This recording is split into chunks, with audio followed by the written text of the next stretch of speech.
Hello, it's Dr. Butzen. I'm here today to talk about basal joint arthritis. Basal joint arthritis is the arthritis that forms at the base of the thumb. It's very common. I treat this every day, and it's worth knowing a little bit about. I'm making this video here to educate you. First things first is really the name. Basal joint arthritis. I chose that as the name of this talk, mostly just because it's the simplest. Um, my preferred nomenclature for this is actually thumb carpometacarpal joint arthritis. I don't know why I like that. To me, it just makes a lot of sense. But it's essentially arthritis of this joint. So this is the metacarpal. This is the trapezium. And the trapezium is one of the carpal bones. And these are all carpal bones. There's 8 of them. So that's why I like carpometacarpal, because it's CMC, carpometacarpal joint. These are all carpometacarpal joints here, but this is the thumb carpometacarpal joint. Some people use this term trapeziometacarpal, which is this is the trapezium, this is the metacarpal, so this is trapeziometacarpal. To me, that's a lot of words, a lot of letters. It's a little too complicated. Some call it basal joint, and some call it basilar joint. I just chose basal joint because it's the simplest, and that's really for this talk. But if you end up seeing me in the office and we talk about this and you read my note afterwards, I'm most likely going to call it the thumb carpometacarpal joint or thumb CMC joint. Essentially what's going on there, it's extremely common. It's the second most common place to get arthritis in the hand, with the most common being at the tip of the finger here, the distal interphalangeal joint. But this is probably the most troublesome because people deal with the DIP joint arthritis much easier than this. This is at the base of your thumb. This is critical for movement. It's critical for pinch and for grip. The reason this wears out, it's sort of a combination of a poorly designed joint and a lot of stress that's applied through that. So essentially, the joint itself, it's technically a saddle shape, but it's really almost like two flat surfaces coming together. If you compare it to other joints, and I always like to compare it to the hip joint, which is a very deep socket, like ball and socket joint. So if the ball wants to go side to side, well, the shape of the joint kind of holds that together. When it's two flat surfaces and the joint wants to move side to side, and we're talking about like stresses through the hand, stresses through the thumb because of pinch or something like that. If it's two flat surfaces, it relies on the soft tissues to hold it together, and they will eventually stretch out because of that stress. So the joint itself is pretty flat, the tissues stretch, and then the joint falls out of place. So you can see on this picture here, you can see the edge of the trapezium, the bone right below it. The outer edge is here. Well, the outer edge of this is here, so that's already moved over. And that moves over that's moved over like halfway. Once it moves over halfway, because there is a little bit of contour, that saddle shape, you get a mismatch of the shapes. You get higher stress loading. So if you imagine the pressure that goes through there is pounds per square inch. Well, now you've halved the square inches and the stress is the same, so you basically double the stress, and eventually it's too much for the cartilage surface to bear and it wears out. And this of course happens over time. So if we give this a little bit of time, it'll look a little more like this, right? So now you see, okay, now there's no point loading there. You see more osteophytes, bone spurs that form there, the calcification of the tissues. These calcifications form from the chronic inflammation from the arthritis. There's little cysts in the bone here. That also forms from that chronic inflammation. There's a lot of fluid that builds up in that joint and it hollows out a space inside the bone. So these are telltale signs. It's very common.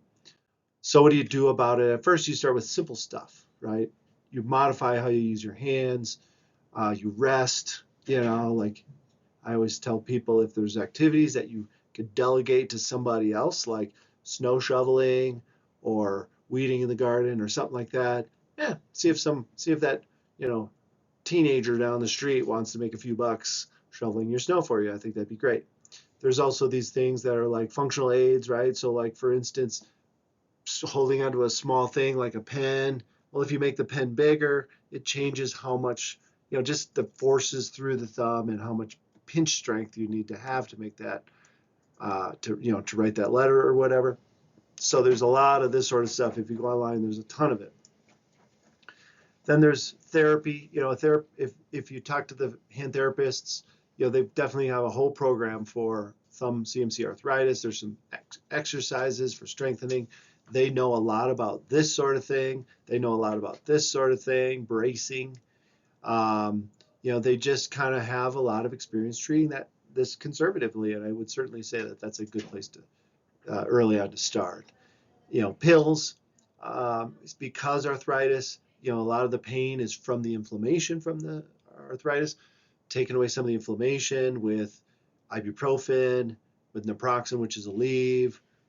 There's all sorts of prescription anti-inflammatories.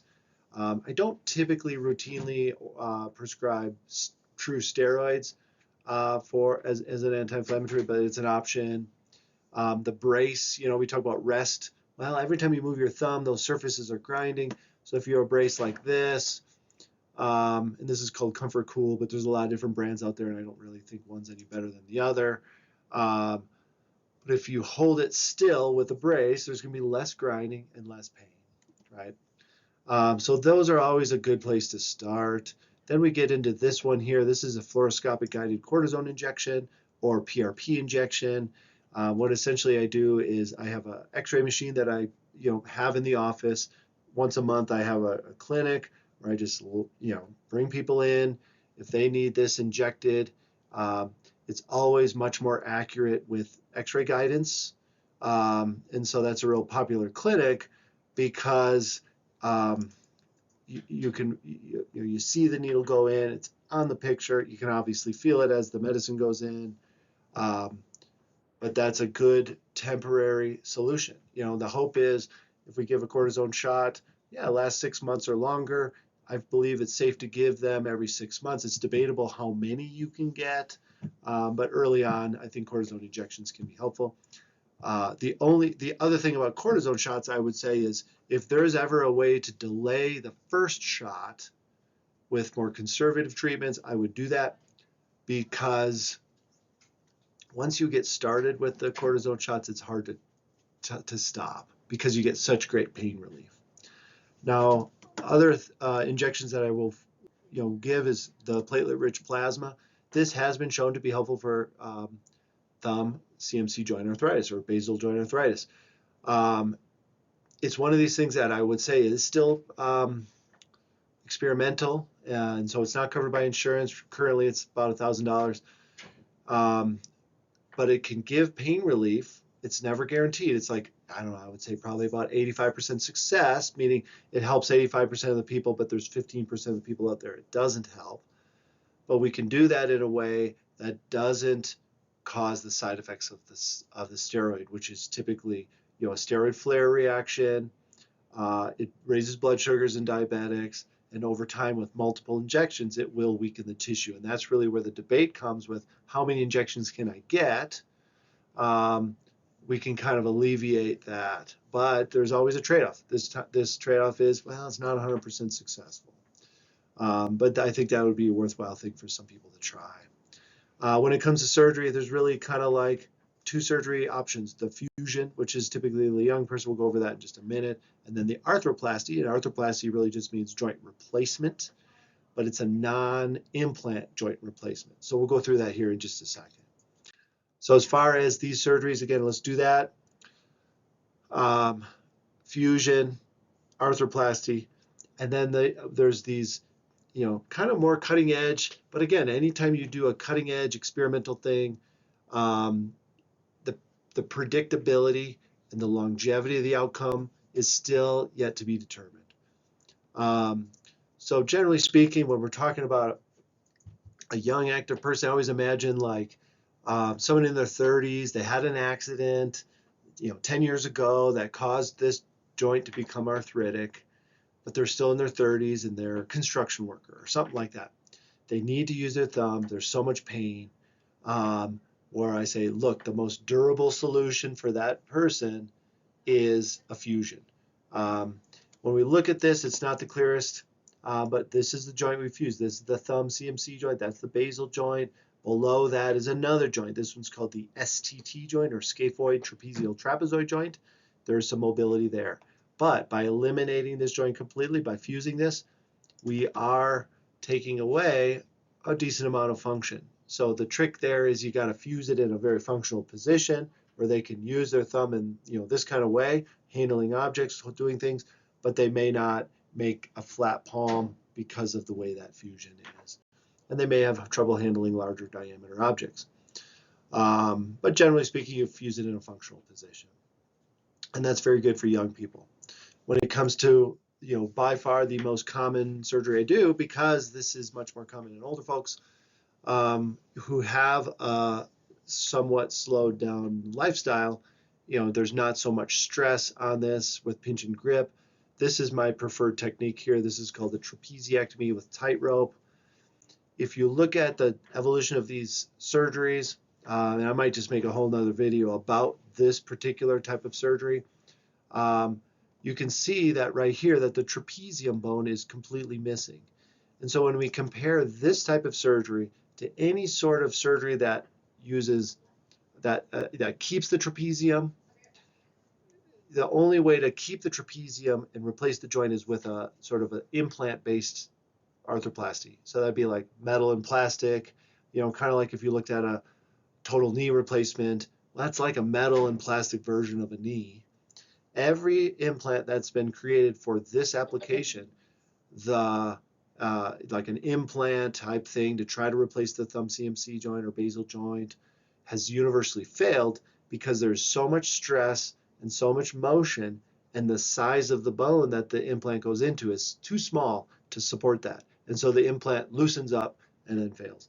The only thing that's been shown to really give long-term relief is this excision arthroplasty, where we remove the trapezium completely, because you can remember those are the two joint surfaces that are grinding on one another. And so if we just remove that, well, there's no more grinding. But if you just leave it alone, the bone is going to sink down into that hole. It'll eventually hit down here. It doesn't necessarily mean it's going to hurt, but the thumb will be shorter, and that's been shown to cause weakness. So what we like to do now is take out the trapezium and support the thumb.